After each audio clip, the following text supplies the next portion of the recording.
ప్రార్థన చేసుకుందాం. ప్రేమ కలిగిన పరలోకమందున మా తండ్రి, పరిశుద్ధమైన మా దేవ, మహిమా ఘనత ప్రభావాలను పొందనర్హుడా, మీకు ఘనమైన శ్రేష్టమైన నామమును బట్టి వందనాలు. దినవంతుట్లో మీరు చెప్పిన కృప కొందనాలు. ఈ సాయంకాల సమయంలో నీ వాక్యమును ధ్యానించిన నిమిత్తమై నీ ప్రజలంగా మేము కూడి వచ్చి ఉంటుండగా మా కొరకు మీరు ఉద్దేశించిన నీ లేఖనాల ద్వారా మమ్మల్ని దర్శించండి. మేటకి సాయంకాల సమయంలో మాకు ఆశీర్వాదకరంగా చేయండి. పాటల ద్వారా కూడా మీరు మాతో మాట్లాడండి. ఈ సిస్టంలో నీ నా మహిమార్థమే చక్కగా పనిచేయటం కృపనివ్వండి. సార్వత్రిక సంఘాన్ని జ్ఞాపకం చేసుకున్న వారిని జ్ఞాపకం చేసుకుని వారి అవసరతలు అక్కర్లు దేవా మీరే తీర్చండి. కూడి వచ్చిన మాలో కూడా ఎవరికి అవసరతో ఎక్కడో ఎరిగిన దేవుడు అక్కడి కొలిది మాట్లాడండి. ఆయా ప్రాంతాల్లో చెదిరిన పరిశుద్ధులందరూ జ్ఞాపకం చేసుకుంటున్నాం. మెటికి సాయంకాల సమయాన్ని మాకు ఆశీర్వాదకరంగా మీ సన్నిధితో మీ ఆత్మతో మమ్మల్ని నింపి మీ ఆత్మ ద్వారా నడిపించమని మహిమ ఘనత ప్రభావాలు మీకు ఆరోపిస్తూ యేసుక్రీస్తు ప్రభు రక్షకులను ప్రార్థించి వేడుచున్నా తండ్రి, ఆమేన్.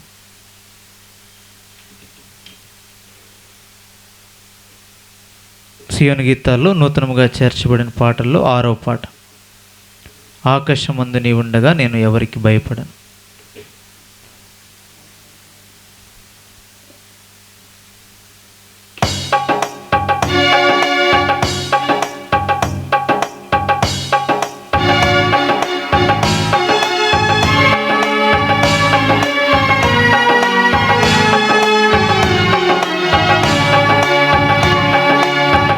ఆకాశమందు నీ ఉండగా నేను ఎవరికి భయపడను. నీవి లోకములో నాకుండగా నేను దేనికి భయపడను. నీవి లోకములో నాకుండగా నేను దేనికి భయపడను. శత్రు సమూహము నన్ను చుట్టినా, సైతానుడు సంహరింపజూచినా. శత్రు సమూహము నన్ను చుట్టినా, సైతానుడు సంహరింపజూచినా. నా సహవాసిగా నీవుండగా నేను ఎవరికి భయపడను. నా సహవాసిగా నీవుండగా నేను ఎవరికి భయపడను. ఆకాశమందు నీ ఉండగా నేను ఎవరికి భయపడను. ఈ లోకములో నాకుండగా నేను దేనికి భయపడను.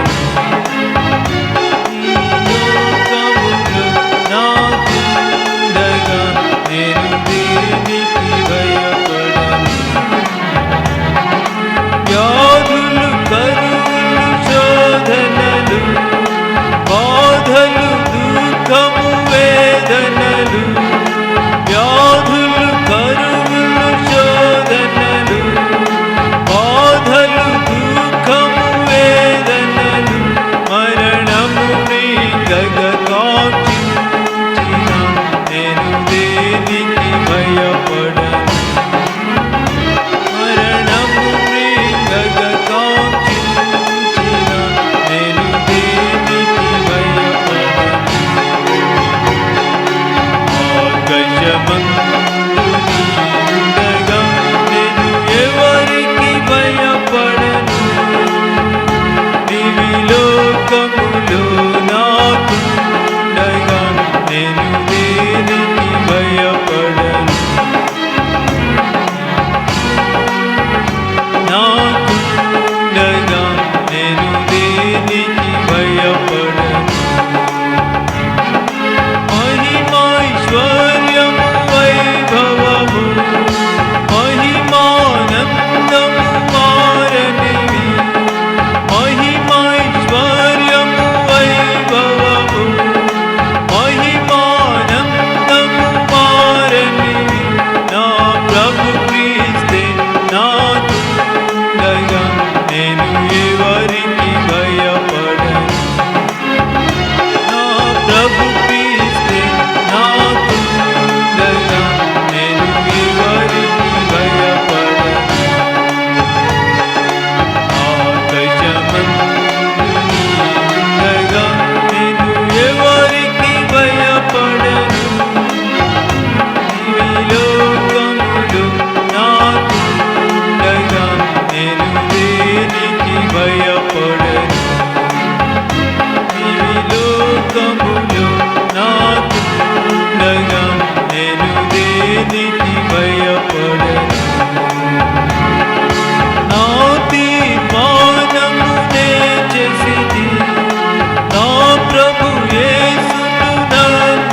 కీర్తులు నీ ప్రభుని, నీవు ఎవరికి భయపడవు. ఆకాశమందు నీవుండగా నీవు ఎవరికి భయపడవు. నీవు లోకములో నాకుండగా నేను దేనికి భయపడను. నాకుండగా నేను దేనికి భయపడను.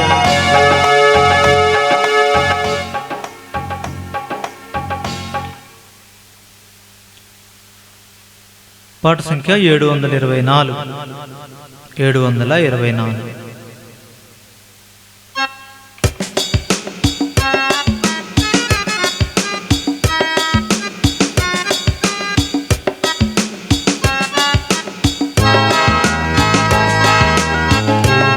యెహోవానైనా నేను మార్పులేని వాడనుగాన, యాకోబు సంతతి వారగు మీరు లయము కాలేదు.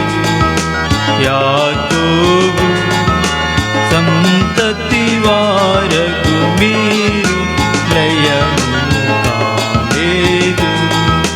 దేవుడే యెహోవా మనుష్యుడు కాడు. దేవుడే యెహోవా మనుష్యుడు కాడు.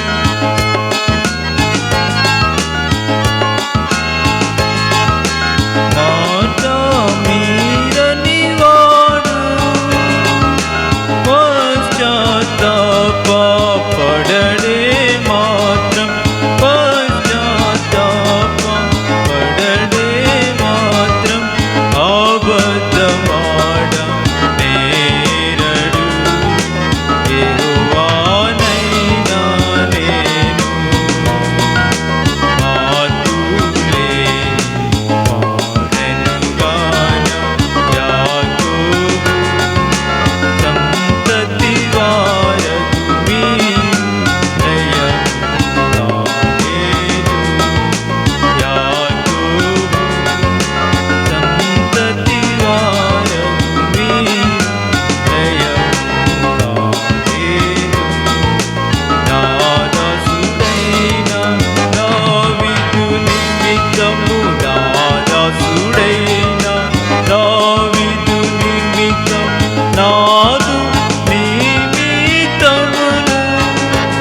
చల్లటి ఎండకు నీడై పర్ణశాల ఒకటి ఉండగా పర్ణశాల ఒకటి ఉండగా సురక్షితముగా ఉండెదరు యెహోవానైనా నేను మాతులేని వాడను గాన యాకోబు సంతతి వారకు మీరు జయము నాదేను యాకోబు సంతతి వారకు మీరు జయము నాదేను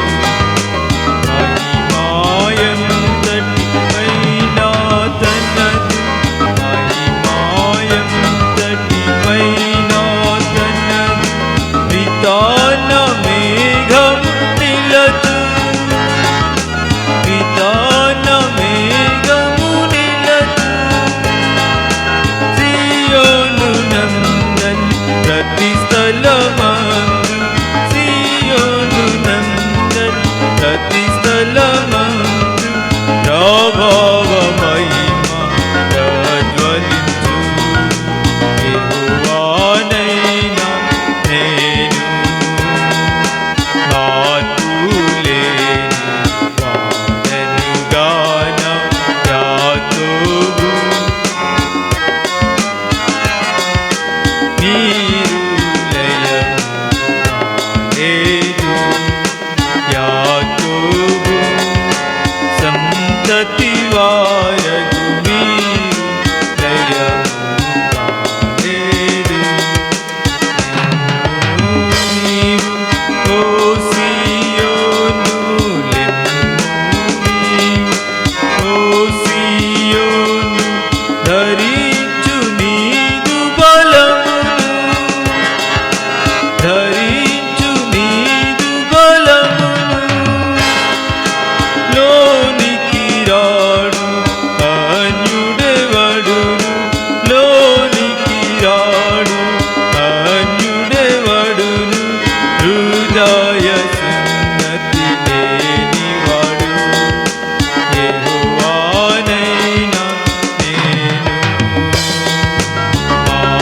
మాతులేని వాడను గాన యాకోబు సంతతి వారకు మీరు జయము నాదేను యాకోబు సంతతి వారకు మీరు జయము నాదేను.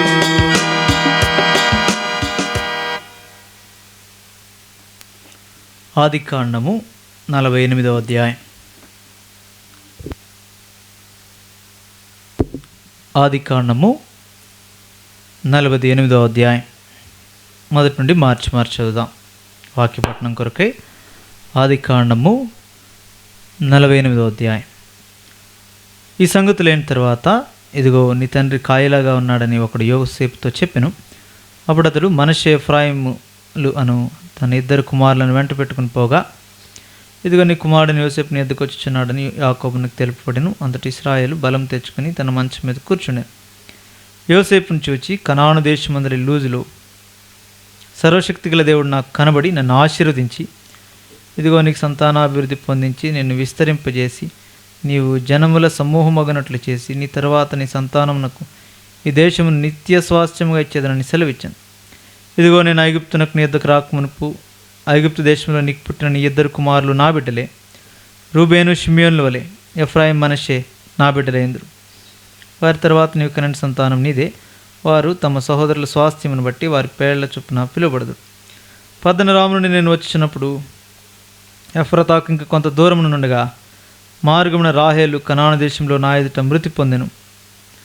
అక్కడ బెత్లెహేమున ఎఫ్రతా మార్గమున నేను ఆమెను పాతిపెట్టినని యోసేపుతో చెప్పాను. ఇశ్రాయేలు యోసేపు కుమారులను చూచి వీరెవరని అడుగగా యోసేపు, వీరు నా కుమారులు, వీరిని దేశమందు దేవుడు నాకు అనుగ్రహించినని తన తండ్రితో చెప్పాను. అందుకతడు నేను వారిని దీవించుటకు నా దగ్గరికి వారిని తీసుకుని రమ్మని. ఇశ్రాయేలు కన్నులు వృద్ధాప్యం వలన మందముగా ఉండిన కనుక అతడు చూడలేకపోయాను. యోసేపు అతని దగ్గరకు తీసుకుని వచ్చినప్పుడు అతడు వారిని ముద్దు పెట్టుకుని కౌగలించుకున్నాను. ఇశ్రాయేలు యోసేపుతో, నీ ముఖము చూచిదనని నేను అనుకోనలేదు, కానీ నీ సంతానమును దేవుడు నాకు కనపరుచున్నాడనగా యోసేపు అతని మోకాళ్ళ మధ్య నుండి వారిని తీసుకుని అతనికి సాష్టాంగ నమస్కారం చేశాను. తర్వాత యోసేపు ఇశ్రాయేలు ఎడమ చేతి తట్టున తన కుడి చేత ఎఫ్రాయిమును, ఇశ్రాయేలు కుడి చేతి తట్టున తన ఎడమ చేత మనష్యను పట్టుకుని వారిని ఇద్దరిని అతని దగ్గరకు తీసుకుని వచ్చాను. మనష్య పెద్దవాడైన ఇశ్రాయేలు తన చేతులను యుక్తిగా చాచి చిన్నవాడైన ఎఫ్రాయిం తల మీద తన కుడి చేతిని, మనష్య తల మీద తన ఎడమ చేతిని ఉంచెను. అతడు యోసేపును దీవించి, నా పితరులైన అబ్రహాము ఇస్సాకులు ఎవరిని ఎదుట నడుచుచుండిరో ఆ దేవుడు, నేను పుట్టినది మొదలుకొని నేటి వరకు ఎవడు నన్ను పోషించినో ఆ దేవుడు, అనగా సమస్తమైన కీడుల్లో నుండి నన్ను తప్పించిన దూత ఈ పిల్లలను ఆశీర్వదించునుగాక. నా పేరును అబ్రహాము, ఇస్సాకు అను నా పితరుల పేరును వారికి పెట్టబడినగాక. భూమి అందు వారు బహుగా విస్తరించుతురుగాక అని చెప్పాను. యోసేపు ఎఫ్రాయిం తల మీద తన తండ్రి కుడి చేపెట్టు చూచినప్పుడు అది అతని ఇష్టము కాకపోయాను గనుక అతడు మనష్య తల మీద పెట్టించవాలని తన తండ్రి చెయ్యి ఎఫ్రాయిం తల మీద నుండి ఎత్తి, నా తండ్రి అట్లు కాదు, ఇతడే పెద్దవాడు, నీ కుడి చెయ్యి ఇతని తల మీద పెట్టమని చెప్పాను. అయినా అతని తండ్రి ఒప్పక, అది నాకు తెలియను, నా కుమారుడా, అది నాకు తెలియను, ఇతడును ఒక జనసమూహమే గొప్పవాడగును, కానీ ఇతని తమ్ముడు ఇతని కంటే గొప్పవాడగును, అతని సంతానము జనముల సమూహమగునని చెప్పాను. ఆ దినమందు అతడు వారిని దీవించి, ఎఫ్రాయిం వల్ని మనష్య వలను దేవుడు నేను చేయనుగాకని ఇశ్రాయేలీయులు నీ పేరు చెప్పి దీవించదరని. అలాగ అతడు మనష్య కంటే ఎఫ్రాయిమును ముందుగా ఉంచాను. మరి ఇశ్రాయేలు, ఇదిగో నేను చనిపోవచ్చున్నాను, అయినను దేవుడు మీకు తోడేయండి, మీ పితరుల దేశమునకు మిమ్మల్ని మరలా తీసుకొని పోను. నేను నీ సహోదరుల కంటే నీకు ఒక భాగం ఎక్కువగా ఇచ్చితిని, అది నా కత్తితోనూ నా వింటితోనూ అమోరీయుల చేతిలో నుండి తీసుకుంటునని యోసేపుతో చెప్పాను. ప్రభు సహాయం కొరకే ప్రార్థన చేద్దాం. ప్రేమ కలిగిన పరలోకమందున మా తండ్రి, పరిశుద్ధుడా, మరొకసారి వందనాలు, స్తోత్రాలు. ఈ సాయంకాల సమయంలో నీ వాక్యం ధ్యానించిన నిమిత్తం మేము కూడి వచ్చినాం సంఘముగా. మా కొరకై మీరు దాచించిన పరలోక వర్తమానంతో మమ్మల్ని నింపండి. నా భాషలో పరిశుద్ధ లేఖనాలు మీరు ఇచ్చిన కారణాన్ని బట్టి చదవగలిగినాం. అయితే ఆత్మ సంబంధమైన సంగతులు ఈ అధ్యాయంలో మా కొరకు మీరు ఏమి చూపించగోరుచున్నారో, ఈ సమయం కొరకే మాకు అవసరమైనవి అట్టి మాటలతో మమ్మల్ని దర్శించండి. శత్రుకార్యాన్ని లయపరచండి. మా ప్రాణాత్మ దేహంలో మీ వశంలో ఉంచుకునండి. ఏ బైబిల్ జ్ఞానాన్ని, ఏ మానవ సంబంధమైన తలంపులు మా మధ్యకు తీసుకుని రాబడుకుంటున్నట్లుగా మమ్మల్ని సంపూర్తిగా మీ వశంలో ఉంచుకోండి. ఖాళీ చేయండి. నేను ఖాళీ చేసుకుంటుండగా మీ ఆత్మతో నింపి నీ పరిశుద్ధ ప్రజలకు వారు అక్కర కొలది నీ ఉద్దేశించిన వర్తమానంతో వారిని నింపండి. యోగ్యమైన పాత్రగా నన్ను వాడుకునండి. నిష్ప్రయోజక దాసునని మరొకసారి ఒప్పుకొనుచు, నన్ను నేను తగ్గించుకొనుచు, నీ నామమును హెచ్చిస్తూ నీ ప్రజలను నీ చేతులకు అప్పగిస్తూ యేసుక్రీస్తు ప్రభు మరక్షక నామమును స్తుతించి గణపరిచి ప్రార్థించి వేడుచున్నాం తండ్రి, ఆమేన్. కాబట్టి గతంలో ఆదికాండం మొదటి నుండి ధ్యానించినప్పుడు ఆయా సంగతులను మనం చూస్తున్నాం. 47వ అధ్యాయంలో కూడా ఏ రీతిగా యాకోబు తాను ఫరోని దీవించిన సంగతి, అదే రీతిగా యోసేపు 5 సహోదరులను రిప్రజెంటేషన్గా వారి గుర్తుగా తీసుకెళ్ళుట, అంతేకాదు ఫరో కొరకే భూముని సమస్తాన్ని ఎట్లా యోసేపు సంపాదించాడు, కొన్నాడు, లేదంటే సంపాదించాడు, అది చూచాం. తర్వాత దానికి సాదృశ్యంగా ప్రభువైన యేసుక్రీస్తుని కూడా చూసినాం. నిమిత్తం అంటే మనకు ఉద్దేశం ఏమిటంటే ప్రభు లేఖనాలు ధ్యానించట్ల ఉద్దేశం ఏంటంటే ప్రభుని చూచుట. ఎందుకంటే ఆయనే మన మాదిరి. అందుకే 20వ అధ్యాయం యోహాను సువార్తలో చివరి వచనాలు అంటాడు, యేసు ప్రభు నమ్మే నిమిత్తమే, ఆయన దేవుని కుమారుడని విశ్వసించాలి ఆయన నామందు.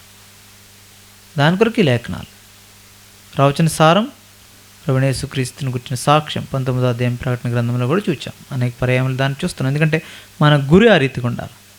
ఆత్మ సంబంధమైన సంగతులు అవసరం. నేను వృత్తాంతాలు మనం ఎరిగిన సంగతులు ఏవి, జరిగిన సంగతులు చదువుతూ ఉన్నాం, అర్థమవుతుంది. అయితే ఆత్మ సంబంధమైన సంగతులు ఈ సమయానికి ఏదో అవసరమో పరిశుద్ధాత్ముడి మీద ఆధారపడి ఆ సంగతులు మనం పొందుచున్నాం. ఇటు నియమాన్ని మనం కలిగి ఉన్నాం. అపోస్తలుల బోధ, ప్రభు యొక్క బోధ ఈ రీతిగా ఉంచబడింది.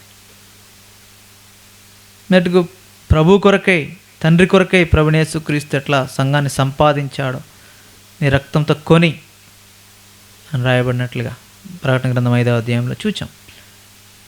అంతేకాదు ఇక్కడ చివరిలో ఈ యొక్క 47వ అధ్యాయంలో యాకోబు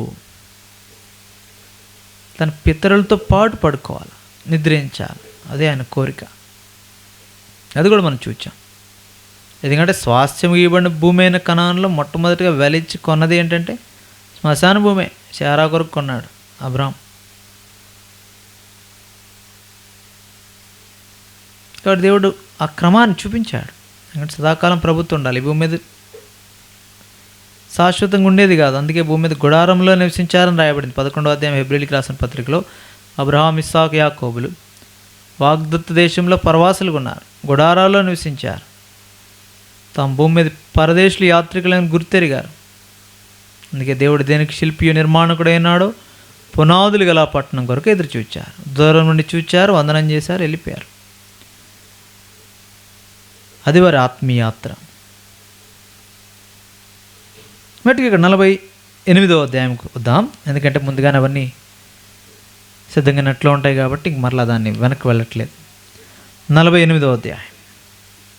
ఇప్పుడు ఈ సంగతులన్నీ జరిగిన తరువాత, ఈ సంగతులైన తరువాత, ఇది అనేక పర్యాలు మనం చూస్తాం లేఖనాల్లో. కొన్ని సంగతులు జరిగాక, ఇవి జరిగిన తర్వాత యెహోవా అబ్రాహామును పరిశోధించాడు. ఈ సంగతులు అయిన తర్వాత దేవుడు ప్రత్యక్షమయ్యాడు అబ్రహాముకి 15వ అధ్యాయం ఆదికాండంలో. నేను నీకు కేడం బహుమానం, నీ బహుమానం అత్యధికమవుతుంది. ఈ సంగతులు జరిగాక 22వ అధ్యాయం కూడా కొన్ని సంగతులు జరిగాక ప్రభు మాట్లాడతాడు. కొన్ని సంగతులు అలాగే ఇక్కడ కూడా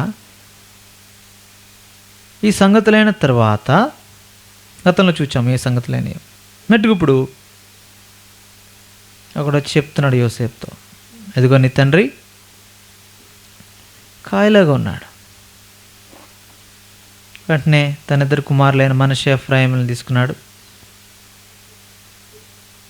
ముందే చెప్పాడు యాకోబుతో,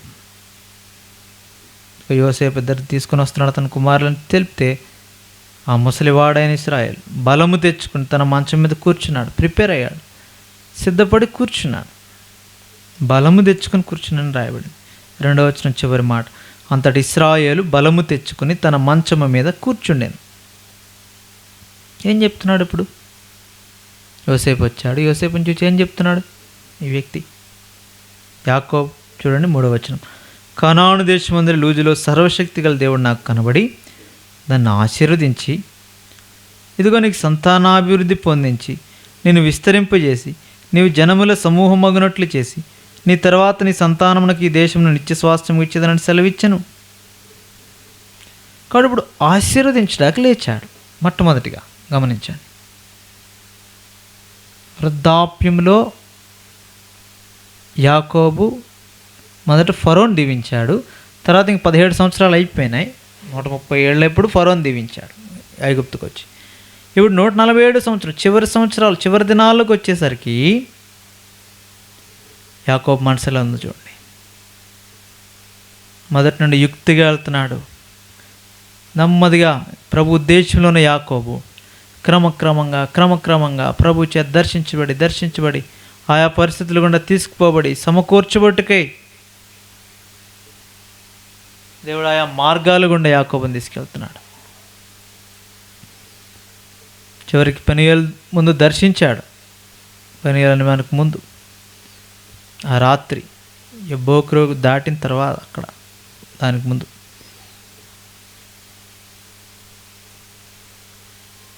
అక్కడ ఆశీర్వదించాడు. మెట్టుకు తర్వాత అయినా అదే ఆశీర్వాదం పొందినా ఇంకా యుక్తికుండా వెళ్తున్నాడు. తర్వాత అధ్యాయాల్లో ఏశావుని ఎదుర్కోవాలంటే తన మార్గాన్ని వెళ్తున్నాడు. మళ్ళీ చూడండి ఏ రీతిగా సాగాడు యాకోబు. దేవుని ఉద్దేశంలో ఉన్నవాడే కానీ అనేక పర్యాయములు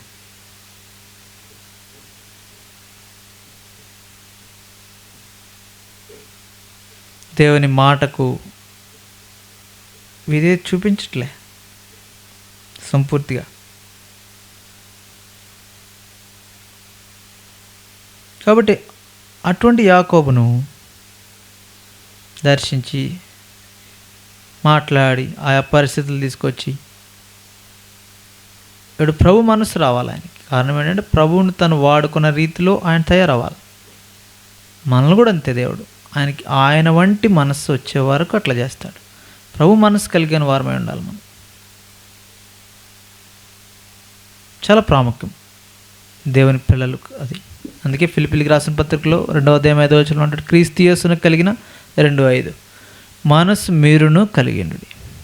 ఆ మనస్సే కావాలా. శరీరంలో ఆయన పొందినట్టు కాదు మనం పొందవలసింది. శ్రమలు కావచ్చు, ఘనత కావచ్చు, అది మాదిరి. అయితే ఆ మాదిరిలో ఆయన మనస్సు ఎలా ఉందో అదే 1 పేతురు 4:1 అంటాడు.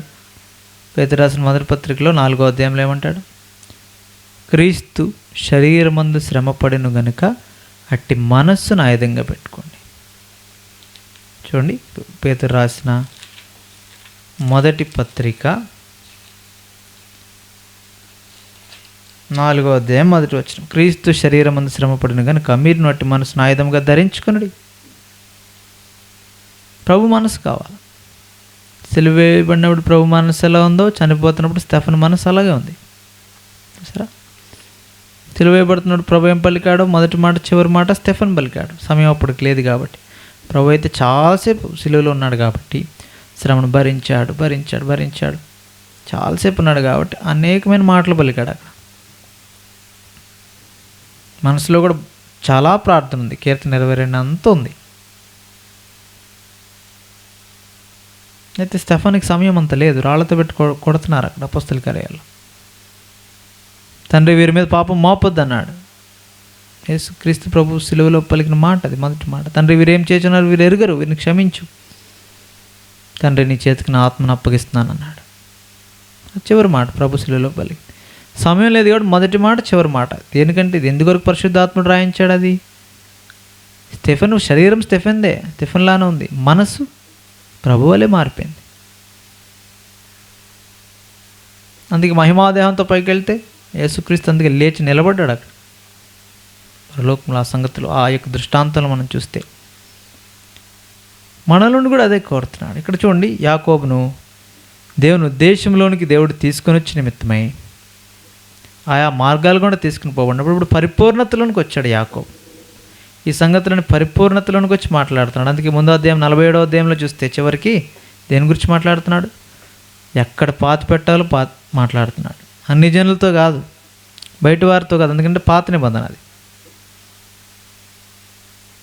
అక్కడెక్కడ కాదు, ఐగుప్తులో పాతి పెట్టొద్దు అన్నాడు 29వ వచనంలో. ప్రమాణం చేయించుకున్నాడు. నా పితరులతో కూడా నేను పండుకొనున్నట్లు ఐగుప్తులో నుండి నన్ను తీసుకొని పోయి వారి సమాధిలో నన్ను పాతి పెట్టుమని అతనితో చెప్పాను.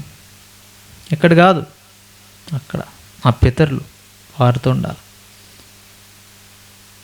మొట్టమొదటిగా ఎట్టి ఆశ కలిగినట్టు చూడండి. అంతేకాదు, ఇప్పుడు యోసేపు కుమారులను దీవించడం మొదలుపెట్టాడు. అంటే తను ఇప్పుడు ఆశీర్వాదాలు ఇవ్వాలి. మొదటి యోసేపు పిల్లలు. ఎందుకో తర్వాత అధ్యాయాల్లో చెప్పాడు. ఎందుకంటే నిజానికి మొదట రూబేన్ దీవించాలి, ఎందుకంటే జ్యేష్ఠ కుమారుడు. అయితే తన తండ్రి మంచాన్ని అంటుపరిచాడు. తర్వాత అధ్యాయాల్లో చూస్తాం, అనేక పర్యాలు చూచాము. అయితే ఈ క్రమంలో అందుకే ఆ జ్యేష్ఠత్వాన్ని, భూ సంబంధమైన జ్యేష్ఠత్వాన్ని యోసేపుకి ఇచ్చాడు దేవుడు. ఎందుకంటే లేయా జ్యేష్ఠ కుమారుడు తీశాడు, రాహేల్ యొక్క జ్యేష్ఠ కుమారుడు అని యోసేపుకి ఇస్తున్నాడు. రెండంతల ఆశీర్వాదం కాబట్టి ఇద్దరు కుమారులకి ఇస్తున్నాడు, మనష్షే, ఎఫ్రాయిం. ఇది దేవుని క్రమం. ఇది దేవుడు ఆశీర్వదించగలను అని ఆశీర్వదిస్తాడు. దేవుని ఆశీర్వాదం. ఇంకా అనేక ఇశ్రాయేలుని దేవుడు ఏర్పరచుకున్నాడు కాబట్టి ఆ జ్యేష్ఠత్వాన్ని కూడా వేరువేరుగా పంచబడింది. యోధాలో నుండి ప్రభు వస్తాడు కాబట్టి ప్రముఖుడు యోధాలో నుంచి వస్తాడు, అందుకని ఇట్లా ముందు పెట్టాడు యోధా గోత్రాన్ని. ఆ తర్వాత నిర్గమాకాండంలో లేవీయులకు యాజకత్వం ఇచ్చాడు వారి విధేయతను బట్టి. ఇవన్నీ తర్వాత మనం చూస్తాం, అనేక పర్యాయాలు చూసాం. దినవృత్తాంతాలు మొదటి గ్రంథం 5వ అధ్యాయంలో అనుకుంటా ఆ సంగతులన్నీ రాయబడతాయి. మెట్టుకు ఇక్కడ మన ఉద్దేశం ఏమంటే ఈ అధ్యాయంలో యాకోబు యొక్క చివరి దినాల్లో ప్రభుకి ఇష్టమైన వాడుగా యాకోబు అంటే మనసులోకి వచ్చేసాడు. అందుకే ఆశీర్వదించే క్రమాన్ని చూడండి. ఎందుకంటే చూడండి, అబ్రహాము కూడా అంతే, వృద్ధాప్యం అని తాను చేయవలసిన చేశాడు కరెక్ట్గా. ఇస్సాకు తప్పిపోయాడు. మళ్ళీ గమనించండి, ఇస్సాకు ఎవరిని దీవిద్దామని దేవుడు చెప్పాడు. పెద్దవాడు చిన్నవానికి దాసుడగనని ముందే చెప్పాడు, ఇంకా పుట్టక ముందే. ఆయన ఇస్సాకు ఎవరిని ఆశీర్వదిద్దాం అనుకున్నాడు? ఏశావుని ఆశీర్వదిద్దాం అనుకున్నాడు. దృష్టి మందం గలవాడేయండి. దేవుని ఉద్దేశంలో యాకోబే ఆశీర్వదించబడాలి. ఆశీర్వాదం యాకోబుదే. ఎలానే వస్తుంది, అది దేవుడిస్తాడు. ఇస్సాకు ఏశావును ఆశీర్వదించగోరినా యాకోబుని ఆశీర్వదించాడు. అయితే తన మనసు విషయంలో తప్పిపోయాడు. ఆశీర్వాదం యాకోబుకి వెళ్ళింది కానీ ఇష్టపూర్వకమైంది కదా, అంటే మనస్సు ఆ రీతిగా లేదు. ఆశీర్వాదం దేవుని నుంచి వచ్చింది కానీ తన మనస్సు అలా లేదు. ఏశావుకి ఇద్దాం అనుకున్నాడు. అయితే దేవుని చిత్తం యాకోబు కాబట్టి యాకోబుకి వెళ్ళింది. యాకోబు వైపు నుంచి రెబెకా వైపు నుంచి చూస్తే మోసంతో తీసుకున్నారు దాన్ని. అయితే దేవుని ఉద్దేశములు నిత్యములవి. వీళ్ళు చేసిన మోసాన్ని బట్టి ఆశీర్వాదాన్ని అనుభవించలేకపోయాడు యాకోబు భౌతికంగా. ఇంకా ప్రాణభయంతో పారిపోవాల్సి వచ్చింది. అయితే అబ్రహాం చివరి దినాల్లో ఏం చేశాడు? తన మనసు ప్రభుకు దగ్గరగా ఉంది. అది చూడండి ఏం చేసినాడు.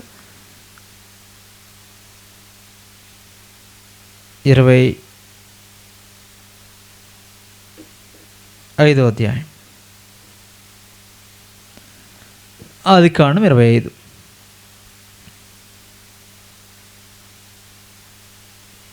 ఐదో వచనం. అబ్రహాము తనకు కలిగినది యావత్తు ఇస్సాకుకు ఇచ్చెను. అబ్రహాము తన ఉపపత్నుల కుమారులకు బహుమానములు ఇచ్చి తాను సజీవుడై ఉండగానే తన కుమారుడు ఇస్సాకును అతన్ని తూర్పు తట్టుగా తూర్పు దేశానికి వారిని పంపివేశాను. అబ్రహాము బ్రతికిన సంవత్సరములు 175. అబ్రహాము నిండు వృద్ధాప్యమునకు వచ్చిన వాడై మంచి ముసలితనమున ప్రాణం విడిచి మృతి పొంది తన పితరుల యొద్దకు చేర్చబడి. గమనించండి, కలిగిందంతా తాను ప్రేమించాడు. తనకు ఒక్కడైన కుమారుడు, వాగ్దాన కుమారుడు ఆయనకి ఇచ్చాడు.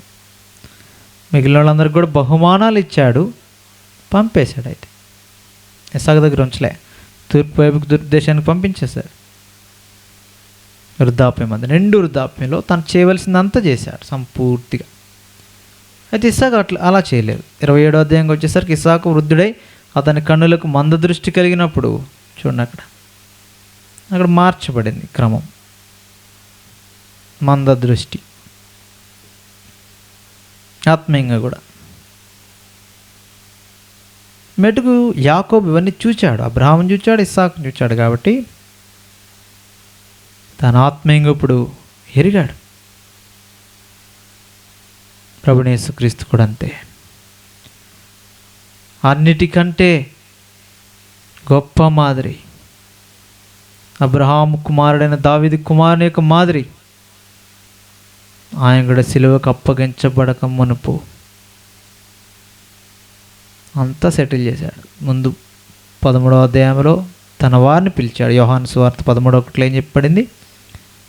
తాను ఈ లోకంలో నుండి తండ్రి యొద్దకు వెళ్ళవలసిన గడియ వచ్చిన యేసు పస్కా పండుగకు ముందు ఎరిగిన వాడి లోకంలో ఉన్న తన వారిని ప్రేమించాడు. చివరికి వచ్చేసరికి ముందు అందరి కొరకే అన్నీ చేశాడు. ఇక చివరిలో తన జీవితంలో తన వారు సెటిల్ చేయాలంతా. తన వారిని ప్రేమించాడు. పస్కా పండుగకు ముందే వారిని అంతం వరకు సంపూర్ణంగా ప్రేమించాడు. వారితో కలిసి భోజనం చేశాడు, లేదంటే వారి పాదాలు కడిగాడు. తర్వాత చెప్పాడు, నేను మీకు మాదిరిగా చేశాను, మీరు కూడా అట్లా చేయవలసిందే అన్నాడు. మాదిరి చూపించాడు. తర్వాత రొట్టెలో రసంలో పాలు పుచ్చుకున్నారు. తర్వాత ఇస్కరియోత బయటికి వెళ్ళిపోయాడు. తర్వాత మహిమపరచబడ్డాడు 31వ వచనంలో వాడు వెళ్ళిపోయిన తర్వాత.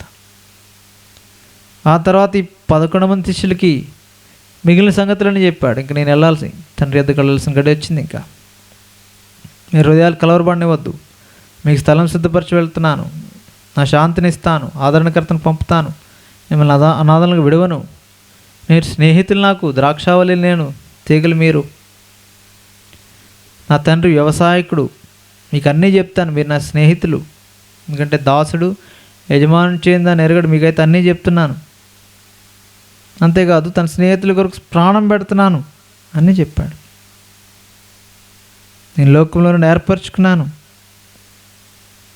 తర్వాత 16వ అధ్యాయంలో అయితే పరిశుద్ధాత్మని గురించి చెప్పాడు. ఆయన వస్తాడని మీకు బోధిస్తాడు. 17వ అధ్యాయంకి వచ్చేసరికి తండ్రికి అప్పచెప్తున్నాడు ఈ శిష్యుల్ని. ప్రభా, నీవు ఆకర్షిస్తేనే నా దగ్గరికి వచ్చారు వీరు నేను ఇప్పటివరకు భద్రపరిచాను. చూడండి 17వ అధ్యాయం, యోహాను సువార్త 17వ అధ్యాయం మొదటి నుండి. యేసు ఈ మాటలు చెప్పి ఆకాశం వైపు కన్నులెత్తి ఇట్లను, తండ్రి, నా గడియ వచ్చినది, నీ కుమారుడు నిన్ను మహిమపరచునట్లు నీ కుమారుని మహిమపరచుము. నీవు నీ కుమారునికి ఇచ్చిన వారిని అందరినీ, అనగా నిత్యజీవం అనుగ్రహించినట్లు, చూడండి, నీవు నీ కుమారునికి ఇచ్చిన వారికి అందరికీ ఆయన నిత్యజీవం అనుగ్రహించినట్లు సర్వ శరీరాల మీదను ఆయనకు అధికారం ఇచ్చితివి. అద్వితీయ సత్యదేవుడైన నిన్ను నీవు పంపిన యేసుక్రీస్తును ఎరుగుటయే నిత్యజీవం. చేయుటకు నీవు నాకు ఇచ్చిన పని నేను సంపూర్ణంగా నెరవేర్చి భూమి మీద నేను మహిమపరిచాను. అప్పుడు ఆయన గురించి చెప్పాడు 5వ వచనంలో కూడా, తండ్రి, లోకము పుట్టక మునుపు నీ యొద్ద నాకు ఏం మహిమ ఉండినో ఆ మహిమతో నన్ను ఇప్పుడు నీ యొద్ద మహిమపరచుము. తన్ను గురించి బుద్ధి చేసుకున్నాడు. తర్వాత 6వ వచనంలో, లోకము నుండి నీవు నాకు అనుగ్రహించిన మనుషులకు నీ నామమును ప్రత్యక్షపరిచితిని. లోకము నుండి నువ్వు ఇచ్చావు నాకు వెళ్ళి, వారికి నీ నామం ఇచ్చాను, వారు నీ వారై ఉండిరి, నీవు వారిని నాకు అనుగ్రహించితివి, వారు నీ వాక్యముగా ఎక్కుని ఉన్నారు. నీ వారు ఎలా అయ్యారు? నీ వాక్యముగా ఎక్కున్నారు, నీ మాట విన్నారు. 7వ వచనం, నీవు నాకు అనుగ్రహించిన మాటలు నేను వారికి ఇచ్చినాను. పరిశుద్ధ లేఖనాలు. అప్పుడు మాటలు, మాట ద్వారానే, అప్పుడు లేఖనాలు లేవు కాబట్టి ఇప్పుడు మాటలు, ఇప్పుడు లేఖనాలు. వారు ఆ మాటలు అంగీకరించి నేను నీ ఎదురుని బయలుదేరి వచ్చి నిజముగా ఎరిగారు. ఎప్పుడు 16వ అధ్యాయంలో 29వ వచనంలో చెప్పారు, 29-30 వచనాల్లో, నీవు దేవుని నుండి వచ్చావు, ఇప్పుడు నేను నమ్మామన్నారు. నిజముగా ఎరిగారు, నీవు నన్ను పంపితమని నమ్మారు. ఎక్కడ నమ్మారు? 16వ అధ్యాయం 5వ అధ్యాయంలోనే 29-30 వచనాల్లో నమ్మారు. కాబట్టి ఇప్పుడు అదే మాట చెప్తున్నాడు ఇక్కడ. నీవు నాకు అనుగ్రహించిన వాడిని నీ వలనే కలిగినవి వారిప్పుడు ఎరిగి ఉన్నారు. వాళ్ళు ఏం చెప్పారు అదే చెప్పాడు అక్కడ. ఇప్పుడు ఎరుగుదుము అన్నారు అక్కడ 30వ వచనంలో, నమ్మామన్నారు. చూడండి 30వ వచనం 16-30, సమస్తము ఎరిగిన వాడవనియు ఎవడను నీకు ప్రశ్న వేయ అగత్యం లేదని ఇప్పుడు ఎరుగుదుము. దేవుని ఎదురు నీవు బయలుదేరి వచ్చి దీనివల్ల నమ్ముచున్నామని చెప్పారు. అదే చెప్తున్నాడు ఇక్కడ. అందుకే వారి కొరకు ప్రార్థన చేసి వారిని భద్రం చేస్తానన్నాడు. చూడండి 9వ వచనం, నేను వారి కొరకు ప్రార్థన చేయించున్నాను, లోకము కొరకు ప్రార్థన చేయట్లేదు. నీవు నాకు అనుగ్రహించిన వారు నీ వారైనందున వారి కొరకే ప్రార్థన చేయించున్నాను. నావన్నీ నీవి, నీవి నావి, వారి యందు నేను మహిమపరచబడి ఉన్నాను. నేను ఇక్కడ లోకంలో ఉండగాని వీరి లోకంలో ఉన్నారు. నేను నీ యొద్దకు వచ్చున్నాను. పరిశుద్ధమైన తండ్రి, మనము ఏకమైనలాగిన వారును ఏకమైనట్లు నీవు నాకు అనుగ్రహించిన నీ నామమందు వారిని కాపాడము. అప్పగిస్తున్నాడు. ఇప్పుడు భద్రపరచమని కోరుతున్నాడు తండ్రిని. నీ నామమందు వారిని కాపాడు. ఎందుకంటే ఆయన కూడా అట్లనే కాపాడాడు. నేను 12వ వచనం, నేను వారి యొద్ద ఉండగా నీవు నాకు అనుగ్రహించిన వారిని నీ నామమందు కాపాడుతుని. వారే కాదు, ఆ వాక్యం విశ్వసించిన వారి ద్వారా వాక్యం విశ్వసించిన నిన్ను నన్ను కూడా. 20వ వచనం చూడండి, మరియు నీవు నన్ను పంపితమని లోకము నమ్మునట్లు తండ్రి, నా యందు నీవు నీ యందు నీవు ఉన్నలాగున వారును మన యందు ఏకమై ఉండవాలని వారి కొరకు మాత్రం నేను ప్రార్థించట్లేదు, వారి వాక్యము వలన నా యందు విశ్వాసం ఉంచి వారందరూ ఏకమై ఉండవాలని వారి కొరకును ప్రార్థిస్తున్నాను. నీ కొరకు, నా కొరకు కూడా. వారి వాక్యం వలన, లేఖనాల వలన ప్రభుని అంగీకరించాం, పరిశుద్ధాత్మను ఒప్పించిన నీ కొరకే, నా కొరకే బాధ్యత కలిగి ఆయన శిలువకు అప్పగింపబడక మునిపే తండ్రికి ఇవన్నీ సెటిల్ చేశాడు. ఇవన్నీ భద్రత చూపించి వెళ్ళాడు. ఒక తండ్రిగా కుమారుడికి అబ్రహాం ఎట్లా చేశాడు, అదే ఇప్పుడు యాకోబు ఎరిగాడు. ప్రభు మనసులోకి వచ్చాడు. అందుకే వృత్తాంతం మనకు తెలుసు 48వ అధ్యాయంలో. ఇప్పుడు యోసేపు వచ్చాడు, మనష్షే ఎఫ్రాయిములు తీసుకొచ్చాడు. తీసుకొస్తే ముందే చెప్తున్నాడు యాకోబు ఏమన్నాడు, నాకు దేవుడు ఇట్లా ఆశీర్వదించాడు, సర్వశక్తి గల దేవుడు నిత్య స్వాస్థ్యం ఇస్తానని చెప్పాడు. అయితే ఇప్పుడు ఏంటంటే, నేను ఐగుప్తునికి రాకుండా ఐగుప్తు దేశంలో నీకు పుట్టిన బిడ్డలు నా కుమారులతో సమానం. ఎలా అంటే రూబేను షిమ్యోను ఎలాగో ఎఫ్రాయిం మనష్షే నా బిడ్డలే అంటారు. స్పష్టంగా చెప్పాడు. ఏమన్నాడు? 5వ వచనం, రూబేను షిమ్యోనుల వలె ఎఫ్రాయిం మనష్షే నా బిడ్డలైంది. మనష్షే ఎఫ్రాయిం కాదు, ఎఫ్రాయిం మనష్షే మార్చాడు. అక్కడ పెద్దవాడు మనష్షే, చిన్నవాడు ఎఫ్రాయిం. అయితే అక్కడ మార్చిపెట్టాడు అక్కడ క్రమాన్ని. ఎఫ్రాయిము మనష్షే నా బిడ్డలైంది, మరి తర్వాత నీవు కన్న సంతానం నీదే. అయితే వీళ్ళు మాత్రం తమ సహోదరుల స్వాస్థ్యాన్ని బట్టి వాళ్ళ పేర్లు చెప్పుకుని పిలువబడతారు. తర్వాత తన తల్లిని కూడా జ్ఞాపకం చేశాడు. ఎవరి తల్లిని? యోసేపు తల్లి రాహేలు, కనాను దేశంలో ఎఫ్రాతాకు ముందు చనిపోయింది. అవును, బెత్లెహేం మార్గం అక్కడ పాతి పెట్టానని చెప్పాడు. ఇప్పుడు ఇశ్రాయేలు యోసేపు కుమారులను చూచి వీరెవరని అడిగితే అప్పుడు యోసేపు ఏమన్నాడు? వీరు నా కుమారులు. ఇట్లా దైవికంగా మాట్లాడుతున్నాడు చూడండి యోసేపు. వీరు నా కుమారులు, వీరిని దేశమందు దేవుడు నాకు అనుగ్రహించాడు. గమనించండి, దేవుడిచ్చాడు. మొదటి నుండి యోసేపు జీవితం అట్లనే ఉంది. గమనిస్తూరండి, మనం అనేక పర్యాలు చూస్తున్నాం. ఎక్కడున్నా దేవుడిని తన ముందు పెట్టుకున్నాడు, దేవుడు ఆశీర్వదించాడు. దేవుని ఎదుట ఇంత పాపం చేయనన్నాడు.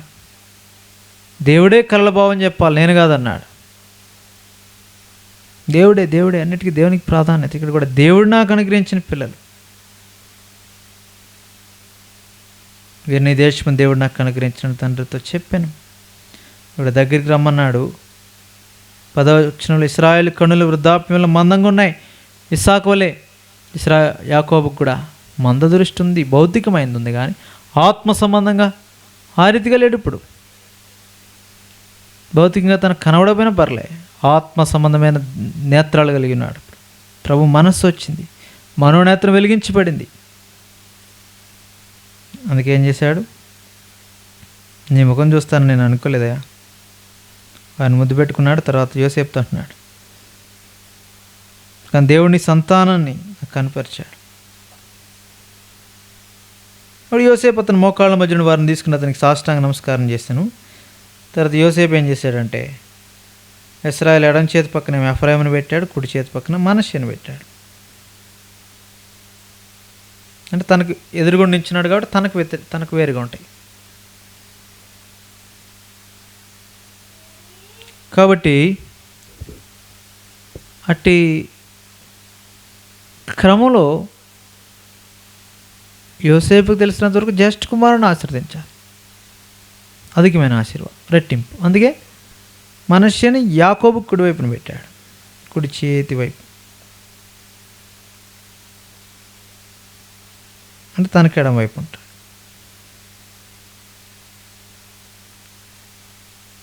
అయితే ఇశ్రాయేలు మందదృష్టి గలవాడే కానీ ఇప్పుడు ఏం చేస్తున్నాడు? 14వ వచనం, మనష్షే పెద్దవాడైనందున ఇశ్రాయేలు తన చేతులను యుక్తిగా చాచి చిన్నవాడైన ఎఫ్రాయిం తల మీద తన కుడి చేతిని, మనష్షే తల మీద తన ఎడమ చేతిని ఉంచాడు. గమనించండి, ఎప్పటి నుంచి యుక్తి? పుట్టక ముందు నుంచి ఉందా యుక్తి. మడం పట్టుకున్నాడు, ముందు వద్దాం జ్యేష్ఠత్వం కోసం, ముందు వచ్చేద్దాం బయటికని. రిబ్కా గడుపులో ఉన్నప్పుడు యాకోబు. అది అప్పుడు మాదిరి కాదు. ఇప్పుడు దృష్టి మంద దృష్టే కానీ మనస్సు మాత్రం అట్లాంటిది కాదు. ప్రభు చిత్తం ఇప్పుడు చేసేదా. ఇప్పుడు మనుషుల పారంపర్యాచారం కాదు, మనుషుల తలంపు కాదు, యోసేపు తలంపు కాదు. యోసేపు అయితే మనుషుల రీతిగా ఆలోచించాడు, అంటే అన్య రీతిగా ఆలోచించలేదు, కానీ సర్వసాధారణంగా మనుషు రీతిగా ఆలోచించాడు. అప్పుడుకున్న మేరకు దేశనుకున్న ఘనత ఎరిగాడు యోసేపుకి తెలుసు కాబట్టి. అయితే ఇశ్రాయేల్ అలా కాదు. ఇప్పుడు భౌతిక సంబంధమైన జ్యేష్ఠత్వం కాదు ఇక్కడ అవసరం. దేనికి సాదృశ్యం? మొదటి వారు కడపటి వారు అవుతారు, కడపటి వారు మొదటి వారు అవ్వచ్చు. అన్ని జనులైన మనల్ని ముందుకు తెచ్చాడు. అదంతా రోమిలికి రాసిన పత్రిక 11వ అధ్యాయం 9 నుండి చూస్తే 9వ అధ్యాయం 11వ అధ్యాయంలో ఈ సంగతులు స్పష్టంగా ఉంటాయి. వారు కొంచెం కఠిన హృదయం కలిగజేశాడు. అడవి ఒలివ మొక్కల నుంచి మనల్ని తెచ్చి నిజమైన దానికి అంటుకట్టాడు. స్వాభావికమైన వాటిని విరిచాడు మనల్ని అంటుకట్టు నిమిత్తమై. తర్వాత కరుణ చూపిస్తాడు, మరలా కలుస్తాయి. మనలో చూపిన కరుణ వారి మీద కూడా ఉంటుంది. మెటికి ఇక్కడ చూస్తే చేతులు రెండు, ఇది ఏ రీతిగా? ఇప్పుడు అన్ని జనులను ఇశ్రాయేల్ని ఐక్యపరచడం ఏ రీతిగా? దేని ద్వారా ఐక్యపరచబడ్డారు? దూరస్తులైన మనం ఎఫెసీ 2లో సమీపస్తులుగా ఎట్లా చేయబడ్డాం? సిలువ రక్తం చేత. సిలువ రక్తం చేత సంధి చేసి, కొలసి 1వ అధ్యాయం.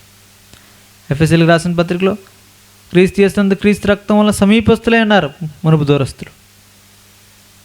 అందుకే ఒక ఈ చేయి ఆడం చేయి కుడి వైపు పెట్టాడు, కుడి చేయి ఎడమ వైపు పెట్టాడు. కుడి చేయి ఎఫ్రాయిం మీద పెట్టాడు, ఎడమ చేయి తీసుకొచ్చి మనష్య మీద పెట్టాడు యాకోబు. సిలువ వేశాడు అక్కడ. సిలువ కార్యము ద్వారా దూరస్తుల్ని సమీపస్తులుగా చేశాడు. అలాని ఇశ్రాయేలు విడిచిపెట్టపడలే, అన్ని జనులతో భాగం ఇచ్చాడు అంతే.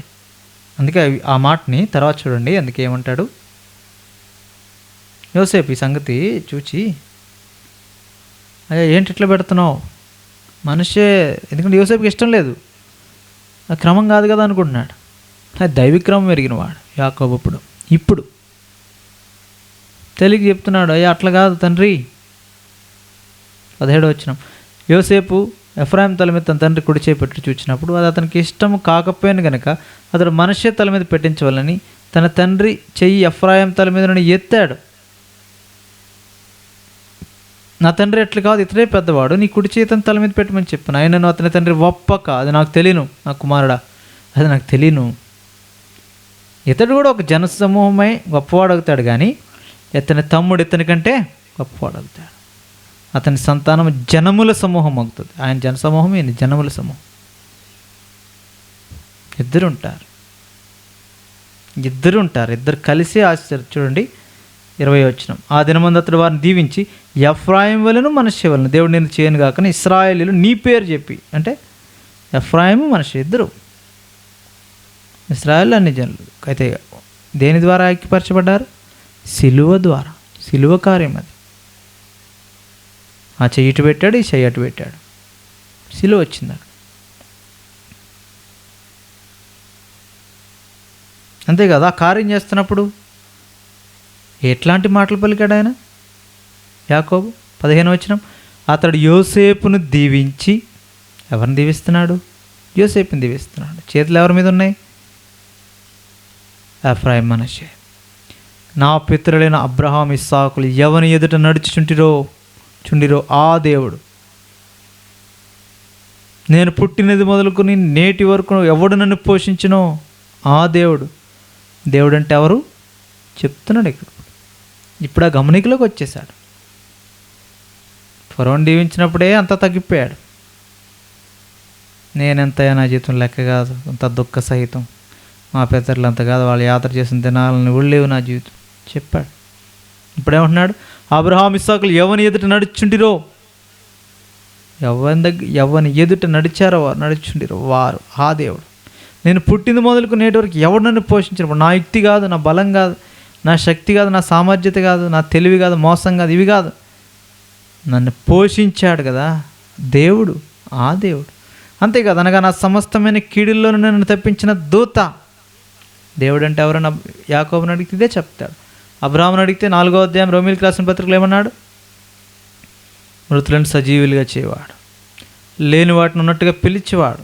ఎందుకంటే తను అనుభవించిందని చెప్తున్నాడు ఆయన అబ్రహాం. అట్లనే ఇక్కడ యాకోబు కూడా తను అనుభవించాడు. దీన్ని అనుభవించిన దాని పేరు మీద చెప్తున్నాడు, నా పేరును అబ్రహాం ఇస్సాకులను నా పితరుల పేరును వారికి పెట్టబడుగాక, భూమి అందు వారు బాగా విస్తరించుదురుగాక. అట్టి ఆశీర్వాదం, అట్టి దైవికమైన క్రమంలోనికి తీసుకుని రాబడ్డాడు ఇప్పుడు యాకోబు. మనం కూడా అటు మనసులోనికి రావాలని ప్రభు కోరుతున్నాడు, ప్రభు యొక్క మనసులోనికి. అందుకే నిన్ను నన్ను ఏర్పరచుకున్నాడు. సిలువ ద్వారా దూరస్థులమైన మనలం సమీపస్తులుగా చేయబడ్డా. మనషే ఎఫ్రాయిముల జీవితం ద్వారా వారు యాకోబు ద్వారా పొందిన ఆశీర్వాదమును బట్టి ఆ సంగతులు దేవుడు నీకు నాకు జ్ఞాపకం చేస్తున్నాడు. మనకు దూరస్థులం. మనకు ఎలాంటి వారం చూడండి, జ్యేష్ఠునికి ఉన్న లక్షణాలు వేరు. జ్యేష్ఠుడు ఆశీర్వదించబడాలి. జ్యేష్ఠుడు ఎవరంటే ఇశ్రాయేలు నా జ్యేష్ఠ కుమారుడు అన్నాడు దేవుడు. అర్చనాచారాదులు వారివి. చూడండి రోమిలికి రాసిన పత్రిక, పౌలు చెప్తాడు అదే సంగతులు. రోమిలికి రాసిన పత్రిక 9వ అధ్యాయం 1 నుండి. నాకు రోమా 9:1, నాకు బహు దుఃఖమును నా హృదయంలో మానని వేదన కలదు. క్రీస్తునందు నిజమే చెప్పుచున్నాను, అబద్ధమాడట్లేదు.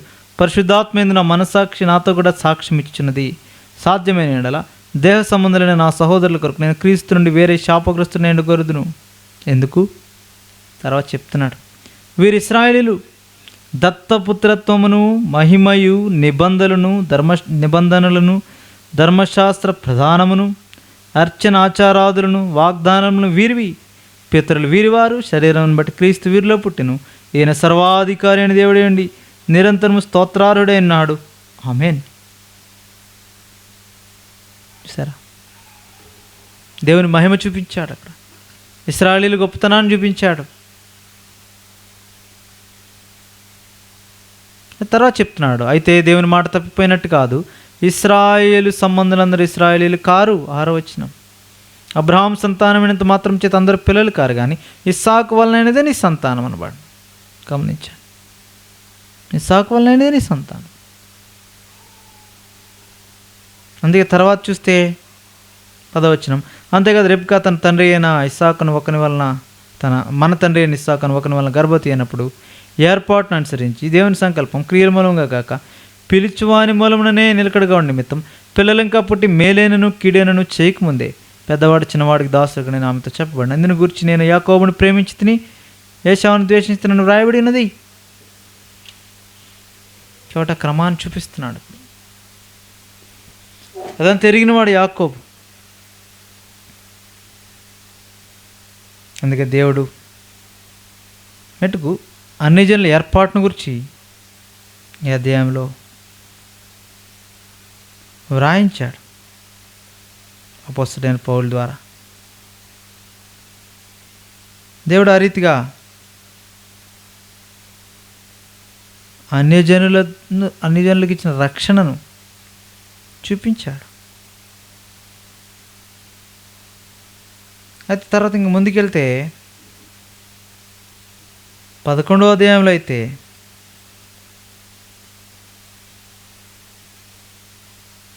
పదకొండవ వచనం సమయం కొరకు ముందుకెళ్తే, కాబట్టి నేను అడుగునది ఏమనగా వారు పడిపోనట్లుగా తొట్టిల్లిరా, అట్లా అని రాదు. ఇశ్రాయేలుని గురించి చెప్తున్నాడు. ఎందుకంటే దేవుడు లోకమంతటి కొరకే సిలువ. అప్పుడు 2:9 దేవుని కృప వలన ప్రతి మనుష్యుని కొరకు ప్రతి మనుష్యునికి కొరకే మరణం అనుభవించినట్లు. అంతేకాదు విశ్వసించి ప్రతివాడు నిత్యజీవం. ఎవరైనా అనజనుడైన యూదుడైన గ్రీసు దేశస్థుడైన ఎవడైనా ప్రతి వాని కొరకు రక్షణ. అదే ఇక్కడ రాయబడింది. 10వ అధ్యాయంలో కూడా అదే చెప్పాడు. సహోదరుల ఇశ్రాయేలీయులు రక్షణ పొందవలని నా హృదయాభిలాషి వారి విషయమే నేను దేవునికి చే ప్రార్థనీయన్నవి. ఎందుకు? ఆయన ఎవరు? యూదుడని గ్రీసు దేశుడని భేదం లేదు. 12వ వచనం, ఒక్క ప్రభువే అందరికీ ప్రభు అయ్యండి తనకు ప్రార్థన చేయవారు అందరికీ కృప చూపుటకు ఐశ్వర్యవంతుడైనా. 16వ వచనం, అయినను అందరూ స్వార్థకు లోబడలేదు. ప్రవచనాలను చూపించాడు ప్రభువుని గురించి. అందుకే నన్ను వెదకని వారికి నేను దొరికి తిని, నన్ను విచారింపని వారికి ప్రత్యక్షతమై నేను చెప్తున్నాడు. 21 వచనం. అవిధేయులు ఎదురాడు ప్రజలకు నేను దినమంతి నా చేతులు చాచి తిని. అది ఎవరి విషయం? ఇశ్రాయేలు విషయం. అందుకొరకే 11వ అధ్యాయం 12వ వచనం. వారికి రోషం పుట్టించుటకే వారి తొట్టుపాటు వలన అన్ని జనులకు రక్షణ కలిగిను. వారి తొట్టుపాటు లోకమునకు ఐశ్వర్యమును, వారి క్షీణదశ అన్ని జనులకు ఐశ్వర్యమునైన యెడల వారి పరిపూర్ణత ఎంత ఎక్కువగా ఐశ్వర్యకరమగును. అటు అధ్యాయం అంతా ధ్యానిస్తే అదే అర్థమవుతుంది. పరిశుద్ధమైన వాటిలో ఆ స్వభావ సిద్ధమైన ఆ ఒలివ కొమ్మల్లో కొన్ని విరిచేశాడు. అడవి ఒలివ కొమ్మమైన నీవు వాటి మధ్యన అంటు కట్టుబడ్డావు. అంటే ఇదంతా చూస్తే అన్యజనుల ప్రవేశమును గురించి శిలువ కార్యము ద్వారా ఎట్లా ఐక్యపరిచాడు. 25వ వచనం. సహోదరులారా, మీ దృష్టికి మీరే బుద్ధిమంతులు అనుకొనుకున్నట్లు ఈ మర్మం మీకు తెలుసుకుని కోరుచున్నాను. అదేదనగా అన్యజనుల ప్రవేశం సంపూర్ణమగు వరకు ఇశ్రాయేలునకు కట్టిన మనసు కొంత మట్టు కలిగెను. ఎందుకు ఇదంతా? 28. స్వార్థ విషయమైతే వారు మిమ్మల్ని బట్టి శత్రువులు కానీ, ఏర్పాటు విషయమైతే పితరులను బట్టి ప్రియులై ఉన్నారు. ఏలైనగా దేవుడు తన కృపావరముల విషయంలోనూ పిలుపు విషయంలోనూ పశ్చాత్తాపడు. మీరు గతకాలం దేవునికి అవిధేయులేండి, ఇప్పుడు వారు అవిధేయతను బట్టి కరుణింపబడితే, అటువల్లనే మేడలు చూపిన కరుణను బట్టి ఇప్పుడు వారును కరుణ పొందిన నిమిత్తము ఇప్పుడు వారు అవిధేయులై ఉన్నారు. అందరి ఎడల కరుణ చెప్పవాలని దేవుడు అందరినీ అవిధేయత స్థితిలో మూసివేసి బంధించున్నారు. ఈ దేవుని కార్యం ఇది. అందుకే పౌలు చివరిలో చెప్తున్నాడు చూడండి, 33వ వచనం. ఆహా, దేవుని బుద్ధి జ్ఞానముల బాహుళ్యం ఎంతో గంభీరము, ఆయన తీర్పులు శోధింపునెంతో అశక్యములు, ఆయన మార్గములు ఎంత అగమ్యములు. ప్రభువు మనస్సును ఎరిగినవాడేవాడు? ఆయనకు ఆలోచన చెప్పినవాడేవాడు? ముందుగా ఆయనకిచ్చి ప్రతిఫలం పొందగలవాడేవాడు? ఆయన మూలమునను, ఆయన ద్వారాను, ఆయన నిమిత్తమును సమస్తమును కలిగినవి యుగముల వరకు ఆయనకు మహిమ కలుగునుగాక. ఆమేన్. ఎరిగాడు ప్రభు మనస్సు యాకోబు. అందుకే ఎఫ్రాయిం మనస్సును ఆ రీతిగా ఆశీర్వదించాడు. కాబట్టి ఇప్పుడు 48వ అధ్యాయంకి వస్తే చివరిలో చెప్తున్నాడు, ఇదిగో నేను చనిపోతున్నాను. 21వ వచనం. ఆయన దేవుడు మీకు తోడేండి, మీ పితరుల దేశమును మిమ్మల్ని మరలా తీసుకొని పోను. వాగ్దానం ఇచ్చాడు వారికి దేవుని పక్షాన. మరలా వెళ్తారు మీరు. ప్రభు కూడా వాగ్దానం ఇచ్చాడు. యాకోబు అయితే మీరు వెళ్తారన్నాడు, కానీ ప్రభు అయితే అట్లా కాదు. యాకోబు దేవుడు అలాంటి యాకోబు వంటి వాడు కాదు, అంతకంటే బలిష్ఠుడు. ఏమన్నాడు ఆయన? నేను మరలా వస్తా. 14వ అధ్యాయం యోహాను సువార్త. మిమ్మల్ని తీసుకుని వెళ్తాను, మరలా వస్తా. స్థలము సిద్ధపరచి వెళ్తున్నాను, మరలా వస్తాను, తీసుకుని వెళ్తాను. ఎట్టుగా పాదిక్యత ప్రభులో కలిగిన ఇది ఎలాంటిది? ఇది 22వ వచనం. నేను నీ సహోదరుల కంటే నీకు ఒక భాగం ఎక్కువగా ఇచ్చి తిని, అది నా కత్తితోనూ నా వింటితోనూ అమూరియల చేతుల్లో తీసుకోండి అని యోసేపుతో చెప్పాను. నేను సంపాదించాను, నా కత్తి నా వింటి, నేను సంపాదించిన దాన్ని నీకు ఇస్తున్నాను. ప్రభు అయితే మన తండ్రి కొరకు సంపాదించాడు, ఆయన రక్తం ఇచ్చుకున్నాడు, మనల్ని కూడా ఇశ్రాయేలీలతో ఐక్యపరిచాడు. ప్రభు మనసు కలిగి ఉండాలి. ఇప్పుడు మనం ప్రభుత్వ సదాకాలం ఉండే నిమిత్తమై ఆయన వచ్చినప్పుడు ఆయన ఉన్నట్లుగానే ఆయన చూస్తాం. కాబట్టి ఆయన పోలి ఉందమని ఎరుగుదుము. 1 యోహాను 3:2. ప్రియులారు, ఇప్పుడు మనం దేవుని పిల్లలమై ఉన్నాం. దూరస్తులమై ఉండవలసిన మనము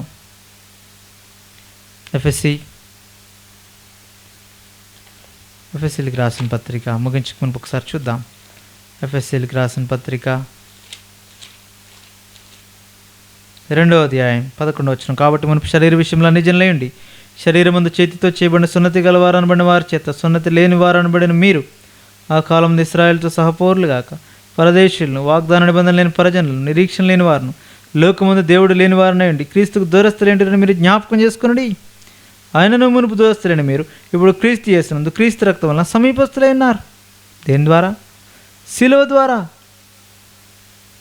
14వ వచనం. ఆయన మన సమాధానమైండి మీకును మాకును ఉండిన ద్వేషమును అనగా విధిరూపమైన ఆజ్ఞలు గల ధర్మశాస్త్రమును తన శరీరం ముందు కొట్టువేటి చేత మధ్య గోడను పడగొట్టి మన ఉభయులను ఏకం చేసెను.